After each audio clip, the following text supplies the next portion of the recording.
সবাইকে আমার এই YouTube channel let's learn together, চলো একসাথে শিখি ওই ইউটিউব চ্যানেল থেকে আপনাদের স্বাগতম।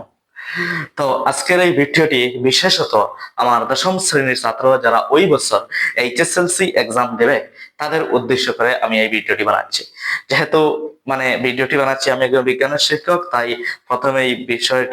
প্রথমে ওই বিজ্ঞান বিষয়ের উপর গুরুত্ব দিয়ে আমি একটি ভিডিও তৈরি করছি। আর এই বিজ্ঞানের প্রথম টপিক হলো how to get 95+ score in science at HSLC exam. বিজ্ঞানে কিভাবে আপনারা 95 এর বেশি মার্ক পাবেন এইচএসএলসি এক্সামে। তো দেখেন, বিজ্ঞান একটি কঠিন বিষয় নয়, বিজ্ঞান একটি সহজ বিষয়। আপনার কেন সহজ বিষয় বলছি? এই সহজ বিষয় বলার কারণ হলো, আমি যে স্ট্র্যাটেজিতে আপনাদের বিজ্ঞান পড়তে বলবো ওই স্ট্র্যাটেজিটা যদি আপনারা অবলম্বন করেন, আমি এখানে কোনো শর্টকাট, আপনি বলে 95% পেয়ে যাবেন, কোনো শর্টকাট আমি বলবো না। আমি একটি স্ট্র্যাটেজি বলবো, যে স্ট্র্যাটেজি আপনি অবলম্বন করলে, যে নিয়মগুলো আপনি অবলম্বন করলে আপনি কি করবেন, বিজ্ঞানকে ভালোবাসতে শুরু করবেন। আর যখনই আপনি বিজ্ঞানকে ভালোবাসতে শুরু করবেন, তখন বিজ্ঞান আপনাকে সম্পূর্ণ 100 মার্ক পর দিয়ে দেবে। তো এই 100 মার্ক কিভাবে বিজ্ঞান থেকে আপনি কিভাবে বিজ্ঞান বিষয় থেকে আপনি আপনার এইচএসএলসি এই এক্সামের মার্কশিটে 100 মার্ক ছিনিয়ে নেবেন, তার স্ট্র্যাটেজিটি আমি এখানে উল্লেখ করব। আর এই স্ট্র্যাটেজি বলতে গিয়ে আমি এই যে 95% স্কোর কিভাবে পাবেন এটার কথা আমি বেশি বলবো না। আমি এটা বলবো importance of science after HSLC. After এইচএসএলসির পরে আমাদের সায়েন্সের গুরুত্ব কি, আর আগে আমরা কিভাবে প্রিপারেশন পড়বো। তো ফিজিক্সে যদি গুরুত্ব থাকে, ম্যাথমেটিক্যাল পরে যদি বিজ্ঞানের গুরুত্ব থাকে, তাহলে প্রথমে আমরা কিভাবে এটাকে শিখবো। আর আর বিজ্ঞানে পড়ার স্ট্র্যাটেজি যেটা, এটা তো আমি বারবার বলছি, এই দুইটা বিষয়ের উপর আমি গুরুত্ব দেব, যা দিলে আপনারা এটা বুঝতে পারবেন। তো দেখেন, বিগত 2022 থেকে বোধ হয় বিজ্ঞানে 45 মার্ক এমসিকিউ আসছে। তো প্রথমে এমসিকিউ গুলা সোজা ছিল, সিম্পল, প্রথমে লেখার ছিল, পরে এমসিকিউ ছিল। কিন্তু ওই 2024 সালের যে বিজ্ঞানের, 2025 সালের যে বিজ্ঞানের প্রশ্ন যেটি হয়েছে, ওটি কিন্তু পারফেক্ট প্রশ্ন ছিল। ওই প্রশ্ন যদি ওই প্রশ্নকে মানে প্রশ্নতে ভালো মার্ক পাওয়ার উদ্দেশ্য নিয়ে যদি কেউ পড়ে, তাহলে তার আর ফিউচার, সায়েন্সে তার ফিউচারটা পুরো একটা মানে সুন্দর একটা ফিউচার পাবে। দেখেন, সায়েন্স আমাদের পড়তে হয় কেন? আমরা সায়েন্স পড়তে হয় আক্রমত বর্ডার সেন্সে হলে সায়েন্সকে আমরা জানবো। আর আরেকটা সেন্স আছে, যেটা হলো আমরা পরে আফটার এইচএসএলসি এইচএসএলসির পরে আমরা কি করব, সায়েন্স স্ট্রিম নিয়ে পড়বো। যদি আপনাকে সায়েন্স স্ট্রিম নিয়ে পড়ার ইচ্ছা থাকে, তাহলে আপনার এই 10 লেভেলের সায়েন্স যদি ফাউন্ডেশনটা বহুত মজবুত হয়, তাহলে আপনি সহজে আপনার যে স্বপ্নের জন্য সায়েন্স পড়ছেন সেটা সফল হবে। তো মানুষ সায়েন্স কি জন্য পড়ে? প্রাইমারি বেশিরভাগ মানুষের উদ্দেশ্য এটাই থাকে যে আমি জেডাব্লিউ এক্সাম দিব, আমি নিট এক্সাম দিব, আমি না ভালো একটা কোর্সে বিএসসি করব, না হলে আমি সায়েন্স রিলেটেড একটা ভালো প্রফেশনাল কোর্স করব, বিএসসি করে এমএসসি করব। যদি এরকম ওইরকম মানুষের স্বপ্ন থাকে সায়েন্স নিয়ে, আর এইটা স্বপ্ন থাকে, কিন্তু এই স্বপ্নটা সাকার করতে হলে আমাদের যে ভিত, যেটা সায়েন্সের, এটা মজবুত করতে হয়। আমি বলবো ক্লাস 6 থেকে। তো আমাদের এই গ্রামাঞ্চলের ছেলেমেয়েরা যারা, তারা ক্লাস 6-এ তো সায়েন্স কি, সায়েন্স বিষয়টা, বিজ্ঞান হয়তো জানে, লেখছে, কিন্তু বিজ্ঞানের গুরুত্ব কি, বিজ্ঞান দিয়ে কি করবে, এটা আর কতটুকু জানে। যদি মনে করেন 6 থেকে কেউ আরম্ভ করে, তাহলে তো বহুত ভালো। তার তো মানে তার তো ভবিষ্যতে বিজ্ঞান একটা বিজ্ঞান নিয়ে তার যাত্রা খুব ভালো হবে। আর যদি কেউ 6 থেকে নাই পারে, তাহলে ওকে 9 থেকে অবশ্যই সায়েন্সকে 100% দিতে হবে। আপনি যদি দেখেন, এই 10-এর যে রাসায়নিক বিজ্ঞানের যে চ্যাপ্টার যেগুলো আছে, ওগুলার যেটা ফাউন্ডেশন, ওইগুলা ক্লাস 9-এ। ক্লাস 9-এর রাসায়নিক বিজ্ঞান যদি কেউ বুঝে, তাহলে ক্লাস 10-এর রাসায়নিক বিজ্ঞান বুঝবে। আর যদি কেউ ক্লাস 10-এর রাসায়নিক বিজ্ঞান বুঝে, তাহলে তার এই বিজ্ঞানের বিজ্ঞানের যাত্রায় যে স্বপ্ন, বিজ্ঞান নিয়ে যে স্বপ্ন, ওইটা কোনোদিনও অসম্পূর্ণ হবে না, এটা 100% সম্পূর্ণ হবে। যদি ও 9-এর রাসায়নিক বিজ্ঞান বুঝে এসে 10-এর রাসায়নিক বিজ্ঞান বুঝে, আর 10-এর রাসায়নিক বিজ্ঞান বুঝে যদি ও হায়ার সেকেন্ডারিতে সায়েন্স স্ট্রিমে যায়, ওর যে কোনো স্বপ্ন থাকতে পারে, নিটে যাওক আপনার যেটা বলিতে যাও, ও যদি ধৈর্য সহকারে ও পড়তে থাকে তাহলে ওর যে কোনো স্বপ্ন এটা বাস্তবায়ন হবে। ঠিক অনুরূপ ভাবে আপনারা যদি নাইনের মানে ফিজিক্স যেটা, নাইনের ভৌতিক বিজ্ঞান যেটা, এটা যদি আপনারা ঠিকঠাক ভাবে না পড়েন তাহলে নাইনের ভৌতিক বিজ্ঞানের সাথে সম্পূর্ণ সম্পর্ক থাকে ফার্স্ট ইয়ারের, এইচএস ফার্স্ট ইয়ারের ভৌতিক বিজ্ঞানের, এইচএস ফার্স্ট ইয়ারের ফিজিক্সের। আপনারা এইচএস ফার্স্ট ইয়ারের ফিজিক্স কিচ্ছুই বুঝতে পারবেন না। আপনি যদি ভাবেন আমি নাইনের বুঝে নাই, আমি ফার্স্ট ইয়ারে গিয়ে বুঝবো, হ্যাঁ বুঝতে পারবেন। তাতে কি হবে, আপনার সাথে যাদের কন্টেস্ট তারা একটা এক্সাম ক্র্যাক করবে 2 বছরে, সেকেন্ড ইয়ার পরে ক্র্যাক করবে, আর আপনার এটাতে হয়তো সেকেন্ড ইয়ার পরে আরো 3 বছর লেগে যেতে পারে। গতিকে আমাদের কি করতে হবে, আমাদের এই নাইন থেকে আমরা ট্রেন নাইন থেকে আমাদের একটা মজবুত ফাউন্ডেশন করতে হবে বিজ্ঞানের। আর এই মজবুত ফাউন্ডেশন গড়লে আমরা ভবিষ্যতে গিয়ে কি করব, ভবিষ্যতে গিয়ে এই বড় বড় এক্সাম যেগুলো জেডাবলি, ডাবলইটি, নিট, এরপরে আপনার বর্তমানে ভালো বিএসসি এডমিশন নিতে হলে ভালো কলেজের বর্তমানে সিইউটি এক্সাম আছে, এগুলাতে ভালো নম্বর পেতে হলে আমাদের এই নাইন থেকে ওই বিজ্ঞানের পিছনে খাটতে হবে। তো কারো কারো কারো আছেন বিজ্ঞান ভালো লাগে না, বিজ্ঞান মানে বিজ্ঞান পড়ার জন্য পড়ি, না পড়লে তো হবে না তাই পড়ি। তো এরকম মানে মানসিকতা যদি কেউ থাকে, আমি বলবো দেখেন বিজ্ঞানটা একটা সহজ সাবজেক্ট। আপনারা কি করতে পারেন, আপনারা যখন বিজ্ঞান পড়বেন তখন আমি বলবো বিজ্ঞানের ফাউন্ডেশন আরম্ভ হয় ক্লাস 9 থেকে। আপনারা ক্লাস 9 থেকে শুরু করেন। ঠিক আছে, ক্লাস 9 বর্তমানে 10-এ উঠে আপনি ক্লাস 9-এ যেতে পারবেন না, তাহলে আপনি কি করবেন, আপনি ক্লাস 10-এ উঠে যদি ক্লাস 9-এ যেতে পারেন না, আপনি প্রথমে 10টা শেষ করেন। কারণ 10-এর কেমিস্ট্রি পড়তে হলে 9-এর একটু কনসেপ্টের দরকার, সেগুলো আপনাকে ভালো টিচার বা আপনি 9-এর বই যদি আবার পড়েন তাহলে এই 10-এর কেমিস্ট্রিটা আপনি ক্লিয়ার হয়ে যাবে। তারপরে আপনার 10-এর ফিজিক্সের সাথে 9-এর ফিজিক্সের কোনো সম্পর্ক নেই, কিন্তু ওই 9-এর ফিজিক্সটা ফার্স্ট ইয়ারে যায় আর 10-এর ফিজিক্সটা আপনার সেকেন্ড ইয়ারে যায়, গিয়ে মানে ইলাবোরেট হয়। তো যাই হোক, এখানে আমরা এখন এই আমি বললাম ভবিষ্যতে আমরা সায়েন্স যদি এখন না পড়ি তাহলে ভবিষ্যতে কি সমস্যা হবে।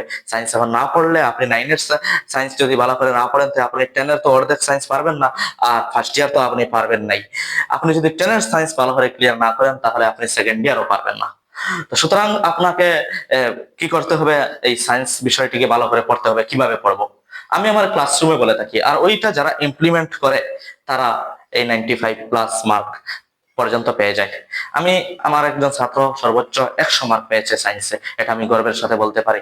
এবং বেশ কয়েকজন ছাত্র, আমার টিচিং ক্যারিয়ার বেশি বছর হয় নাই, 6-7 বছর হয়েছে সায়েন্সে, বেশ কয়েকজন ছাত্র 95+ পেয়েছে। তো এটা এখানে অবশ্য বলতে হবে তাদের মেধা, তাদের মেধা এবং তাদের যে চাহিদা, তাদের ইচ্ছা, তাদের অক্লান্ত পরিশ্রম এর বিনিময়ে হয়তো তারা পেয়েছে।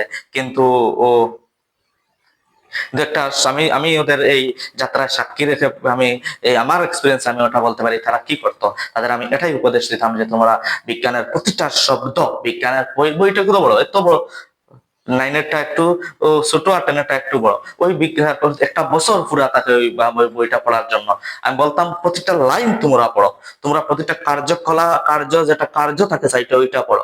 আমি তাদের বারবার বলতাম তোমরা প্রশ্ন উত্তর কি এগুলো দেখাতে যাইও না, প্রশ্নাবলীতে কি আছে, অনুশীলনীতে কি আছে, তোমরা আগে, আমি ছাত্রদের সবসময় ওই কথাটাই বলি, প্রথমে তোমরা কি করো, প্রথমে তোমরা লাইন বাই লাইন পুরা চ্যাপ্টার পড়ো, লাইন বাই লাইন পুরো চ্যাপ্টার পড়ো, আর প্রতিটা শব্দের অর্থ তোমাদের বুঝতে হবে। তার জন্য তোমাদের দরকার হয় যে কোনো মানে আমি তো সমান তাদের শিক্ষক, আমি তাদের এক্সট্রিম লেভেলে আমি তাকে বুঝিয়ে দিতাম, আমার কাজটা বোঝানো আমি তাদের বুঝিয়ে দিতাম। আর তারা যদি যে ছাত্র বুঝে নিয়েছে ওই ছাত্র 90 পেয়েছে। তো আমি এই জন্য বলছি কিভাবে বুঝবে এটা তো আপনি যেখানে যে শিক্ষকের সংস্পর্শে আছে নিশ্চয়ই শিক্ষক আপনাকে বুঝিয়ে দিবেন। কিন্তু আপনাদের যেভাবে হোক আপনাকে বুঝতে হবে প্রতিটা লাইন, আর প্রতিটা লাইনের অর্থ অত কঠিন নয়। আপনি যদি এই বিজ্ঞানে 10 লাইন পড়েন তাহলে 2 লাইন থেকে 3 লাইনের অর্থ ভালো করে বুঝবেন না, সেগুলো শিক্ষকের সাহায্য নিতে হবে। বাকি যে আপনি যে কোনো স্কুলে ক্লাস করেন ওই ক্লাসে শিক্ষক যেভাবে বুঝাবেন ওই বুঝানো দেখে আপনি 10টা লাইনের 7টা লাইন বুঝে যাবেন, আর 3টা লাইন আপনাকে ভালো করে বুঝতে হবে। যদি এভাবে বুঝেন, প্রতিটা লাইন প্রতিটা কার্যকলাপ আপনাকে বুঝতে হবে, আপনাকে ডিল করতে হবে, করলে আপনি বিজ্ঞানে একটি ভালো নম্বর পাবেন, নিশ্চয় পাবেন, আমি এটা আশা করি। আর আপনাকে কি করতে হবে, যখন আপনি প্রতিটা পার্টটা পুরো মতো বুঝে নিয়েছেন তখন আপনি কি করবেন, তখন আপনি অনুশীলনীতে যাবেন, দেখুন প্রতিটা প্রশ্ন আপনি পারেন। তখন আপনাকে মুখস্থ করতে হবে না বিভব প্রভেদ কাকে বলে, তখন আপনাকে মুখস্থ করতে হবে না তোমার রামধনু কিভাবে রামধনুর 7 রং কিভাবে হয়, তখন আপনাকে কোন সূত্র তোমার ওমের সূত্র আর মুখস্থ হবে না, তখন তোমার জুলের সূত্র যেটা এটা মুখস্থ হবে না, করতে হবে না, তখন তোমাকে রাসায়নিক বিজ্ঞানের কোন সমীকরণ তোমাকে মুখস্থ করতে হবে না, আপনি রাসায়নিক বিজ্ঞানের সমীকরণগুলো তৈরি করতে পারবেন। আপনাকে কি করতে হবে, আপনাকে ওই পাঠের প্রতিটা লাইন আপনাকে বুঝতে হবে। আর যদি 10 রাসায়নিক বিজ্ঞানে আপনাদের প্রবলেম হয়ে থাকে, তাহলে আপনি 9 রাসায়নিক বিজ্ঞানের যে 3 আর 4 যে দুইটা পার্ট আছে, ওই দুইটা পার্ট আপনি ক্লিয়ার করেন। চাহে কোনো মানুষের কাছে, আপনার কোনো শিক্ষকের কাছে, না হলে আপনার কোনো সিনিয়র ছাত্রের কাছে যান, আপনি গিয়ে বুঝে এসে না 10 আপনি বই বার করেন, বইয়ের 5টা পার্ট আপনি মানে খুব ইজিলি বুঝতে পারবেন। যদি 9 এই কনসেপ্টটা আপনার ক্লিয়ার না থাকে, 10 পার্ট গুলো আপনার 10 5টা পার্ট আপনি বুঝতে পারবেন না। আর ওইটা বুঝতে হলে আপনাকে 9 ক্লিয়ার করতে হবে। 9 ক্লিয়ার করে আপনি যদি 10 আসেন, তাহলে আপনার এটা খুব সুন্দরভাবে বোঝা হয়ে যাবে। আপনারা হয়তো ভাবছেন, স্যার আপনারা যে কথাগুলো বলছেন এগুলা তো আমাদের আরো কঠিন ভাবে বলছেন, আমরা তো মানে মানে মানে শর্টকাট কোনো কিছু নেই। আপনাকে কেমিস্ট্রির 5টা পার্ট বুঝতে হলে 10 আপনাকে 9 3 এবং 4 নম্বর চ্যাপ্টার বুঝতে হবে। ওই চ্যাপ্টার গুলা যদি আপনি কম বুঝেন, 10 উঠে কোন শিক্ষকের বা যে আপনাকে পড়াচ্ছে তার আর মানে ওই ক্লাসের 2200 থেকে যদি আপনি বুঝে যান, আমি এরপরও বলবো আপনি 9 বইটা ভালো করে পড়েন, পরে আসুন, আসার পরে আপনি এই 5টা পার্ট করেন, দেখবেন আপনাকে কোনো সমীকরণ আর মুখস্থ করতে হবে না, আপনাকে আর কোনো সমীকরণ মুখস্থ করতে পারবে না, লাগবে না, আপনি সমীকরণগুলো এমনি এমনি লিখছেন উদাহরণগুলো, আর আপনাকে কোনো ডেফিনেশন মুখস্থ করতে লাগবে না। এরপরে আপনি আসেন জি বায়োলজিতে আসলে বায়োলজি আপনি পড়েন, বায়োলজির টার্মগুলো মুখস্থ করেন, শব্দ যেগুলো আছে, আপনি ট্রিপসিনের কাজ কি, আপনার মাইলেজ শব্দটা মুখস্থ করেন, হ্যাঁ, অ্যাসিড গুলার নাম মুখস্থ করেন, কয়েকটা শব্দ আপনাদের মুখস্থ করতে হবে, কিন্তু কোনো কিছু মানে ডেফিনেশন এগুলো মুখস্থ হবে, শব্দগুলো বায়োলজির মুখস্থ করতে হয়, এগুলো মুখস্থ কারণ এগুলোর নাম এগুলো আপনার মনে রাখতে হবে। বায়োলজিতে আপনি গীতা পড়তে পারবেন, বায়োলজি মানে এই আপনার 6 7 8 9 যে চ্যাপ্টার যেটা আছে ওইগুলোর কথা বলছি, ওই পার্ট গুলোতে আপনি একটু টার্ম মুখস্থ রাখতে হবে আর ভালোভাবে বুঝতে হবে। ওই পার্ট গুলোর লাইন গুলো তো আমি বলি আরো বেশি করে মানে মার্কিং করে শব্দগুলো বুঝতে হবে আপনি, না হলে আপনি মানে ভালো নম্বর পাবেন না, কারণ ওইখান থেকে ওই বায়োলজির পার্ট গুলো থেকে মিডিল থেকে কিছু কোয়েকশন তুলে দেয় যেগুলো ছাত্ররা মানে আনসার করতে পারে না। আমি আমার এক্সপিরিয়েন্স থেকে দেখছি, একটা ছাত্র একবার 99 পেয়েছে, 1 মার্ক পায় নাই, কারণ 2020-এর আমি একটা ঘটনা বলছি, 1 মার্ক পায় নাই, প্রশ্ন এসেছিল মানে ক্লোরোফিল কোথায় থাকে, ওইটা মানে বইয়ের প্রশ্নাবলীতে অনুশীলনী ছিল না, ক্লোরোফিল তো ক্লোরোপ্লাস্টের ভিতরে থাকে, ওইটা ও পড়ে নাই বইয়ের ভিতরে, তো ও 100 পায় নাই।